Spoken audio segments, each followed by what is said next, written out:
सखर जे Mehran cultural hall में निसा working women allowance ऐं ॻोठ सिंगार फाउंडेशन पारां सेमिनार कोठायो वियो, जंहिंमें वर्किंग वुमेन अलायंस जे उहिदेदारनि सां गॾु आम माण्हुनि शिरकत कई। प्रोग्राम में शरीक माण्हुनि मुख़्तलिफ़ शोबनि में कमु कंदड़ औरतुनि सां थींदड़ हिरासमेंट ऐं मुश्किलातुनि बाबति ॻाल्हायो। गवर्नमेंट लॉ पास करे थी, पर इन्हनि खे जेकी इम्प्लीमेंटेशन कराइण में सभिनी खां पहिरियों असां ऑर्गेनाइजेशन सिविल सोसाइटी जो कमु आहे, त जेकी आहिनि असां कमु कयूं उहो बि चवंदा आहिनि त थोरो समुंड ठहंदो आहे। इंशाल्लाह असां हिकिड़ी बुनियादु विधी आहे ऐं असांखे ॾाढी सुठी डिपार्टमेंट मोट मिली आहे। अलायंस जे प्लेटफॉर्म खां कोई 250 जे लॻभॻि जेके वर्क प्लेसिस आहिनि, जंहिंमें असांजा पब्लिक प्राइवेट ऐं industry formal sector under labour department इहो बि आहे जे रजिस्ट्रेशन में आहिनि, उहे मॉनिटर थिया आहिनि।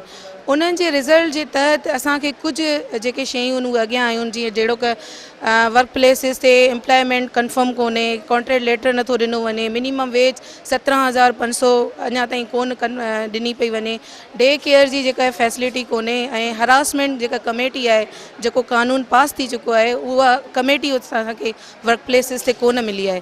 सो अॼु कन्वेंशन जो जेको मेन मक़सदु आहे त उहे असां जेके रिज़ल्ट्स आहिनि उहे स्टेक होल्डर जे अॻियां रखूं। कानून ठहियल आहे 2010 जो वर्किंग वुमेन जे हवाले सां, उनजी इम्प्लीमेंटेशन लाइ हितां एडवोकेसी कई वञे। सभ खां पहिरियों त असां जेको सेक्शुअल हरासमेंट कमेटी आहे वो हर इदारे में मौजूदु हुजे। सभ खां वॾो इशू ही असां वटि ये आहे। हम एक कोर्ट में जाते हैं, अपना मसला एक लेडीज़ लेके वो एक तनहा होती है, लेकिन यहाँ पे तो एक गैदरिंग है ना, तो गैदरिंग में हमारी आवाज़ क्यों नहीं सुनेंगे। केस तो थी तो वञे ऐं इन्वेस्टिगेशन भी हाली फ़िलहाल सोशल मीडिया ते अची थी वञे, लेकिन उन खां पोइ छा थो थिए का ख़बर ई नथी पए। उन मुजरिम खे का सज़ा मिले थी नथी मिले, फ्यूचर में उन सां छा थो थिए। सभु उहे जेके आहिनि हिकिड़ी बेल वठी करे घर वेही था रहनि, आज़ादु थी करे जेलनि मां ॿाहिरि निकिरी था वञनि। इन तरह जो कुझु न थियणु घुरिजे। सरियाम उन्हनि खे हिकिड़ी सज़ा ॾियणु घुरिजे। सरियाम मां ईअं नथी चवां त तव्हां फांसी ॾियो, तव्हां उन्हनि खे जेको आहे त मौत जी सज़ा ॾियो, लेकिन अहिड़ी सज़ा त ज़रूरु ॾियो त जेके ॿिया मुल्क जा मर्द आहिनि उन्हनि खे ख़बर पए त न औरतुनि जी रेस्पेक्ट छा आहे। अगरि असां उन्हनि सां हैरास कंदासीं, अगरि असां उन्हनि सां कुझु गुथो लफ़्ज़ ॻाल्हाईंदासीं, त उन में असांखे कहिड़ी सज़ा मिली सघे थी। या इन तरह जा प्रोग्राम थींदा त ज़रूरु काथे न काथे असांजी औरतुनि खे इंकरेजमेंट ज़रूरु मिलंदी। अदालतुनि में ॾिसो बर्डन त ज़रूरु खयो वञे थो, लेकिन काफ़ी त अहिड़ा केस बि आहिनि जेके अदालतुनि ताईं पुॼनि ई कोन था। उहे औरतूं सम्झंदियूं त असां अदालतुनि में वेंदासीं, अञा पंहिंजी इज़त खे जेको आहे त दागदार कंदासीं। उन्हनि में उहो कॉन्फिडेंस ई कोन थो अचे। जेसि ताईं उहे अदालतुनि ताईं न वेंदा त उन्हनि खे फ़ैसिला कीअं मिलंदा। इतने कानून बनाए गए हैं जो लड़कियां या फीमेल हैं फैक्ट्रियों में, हॉस्पिटल साइड पे, किसी भी पब्लिक सेक्टर पे काम कर रही हैं, वो फ्री हैंड काम करेंगी।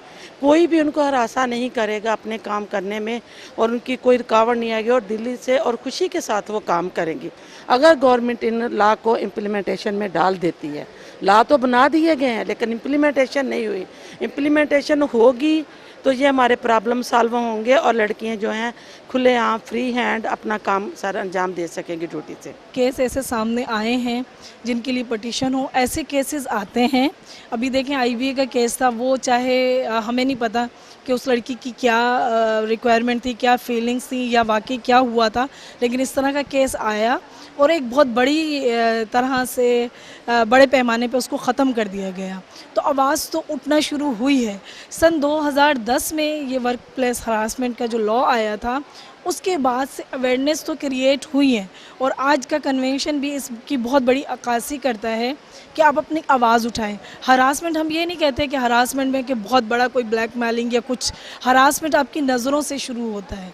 आप एक औरत की सलाहियतों को ख़त्म कर देते हैं, उसको घूर घूर के या उसको शर्मिंदा करके या उसके लिबास को देख के। जब तक कि हमारी इम्प्लीमेंटेशन पे ज़ोर नहीं रहेगा, अवेयरनेस काफ़ी है लेकिन और अवेयरनेस की ज़रूरत है, लेकिन अमल दरामद करना ज़रूरी है। कानून त ठहे साल थी विया आहिनि, इवन के प्रोटेक्शन अगेंस्ट एंटी हरासमेंट 2010 जो कानून ठहियो आहे। एक्ट में त 509 पेनल कोड जो एक्ट बि आहे, ऐं हाणे जेको आहे 2010 में रिसेंटली असांजो बिल पास थियो। लेकिन छा आहे कि उहे कानून ठही वञनि था, पर इम्प्लीमेंटेशन में हर्डल्स वधीक इन लाइ ईंदा आहिनि कि हरासमेंट थींदी त बोथ जेंडर में आहे, ठीकु आहे न, लेकिन मोस्ट प्रोबेबली हरास थींदी आहे फीमेल।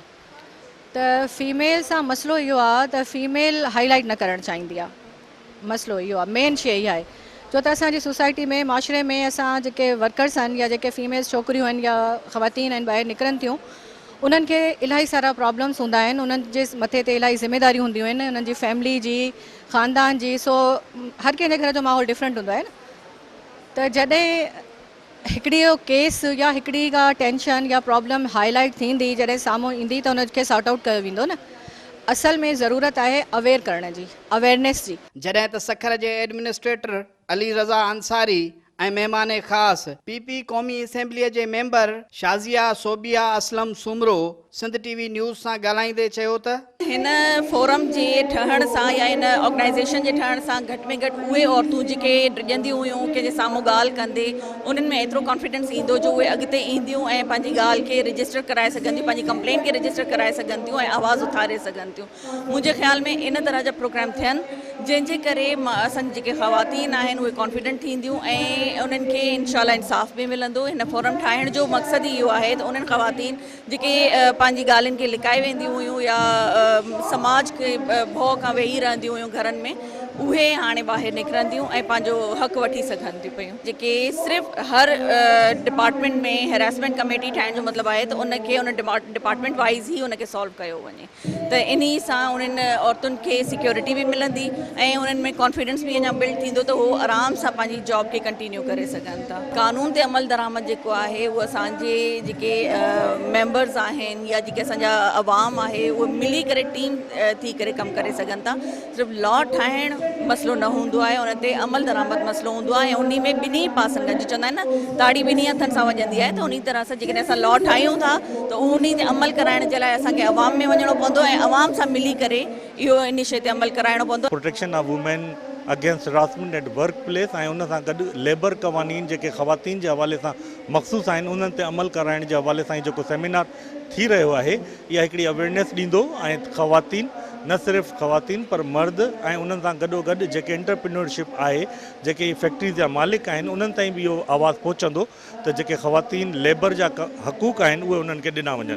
सखर म्यूनिसिपल कॉर्पोरेशन पंहिंजो तमामु घणी असां वटि कमेटी हिकिड़ी फ़ाल आहे जेका इहो कमु बि करे थी पई ऐं जेकॾहिं असां वटि का कंप्लेंट अचे थी त उनखे रिड्रेस बि करियूं पिया। हिन मुल्क में औरतुनि सां बेइंतहा मसइला आहिनि पर सखर जे कल्चरल हाल में कोठायल ॻोठ सिंगार फाउंडेशन ऐं वर्किंग वुमेन अलायंस जी हीअ नंढड़ी कोशिश औरतुनि में हौसले जो सबबु बणिजी सघे थी। कैमरामैन रज़ा लगारीअ सां गॾु नज़ाकत जतोई, सिंध टीवी न्यूज़, सखर।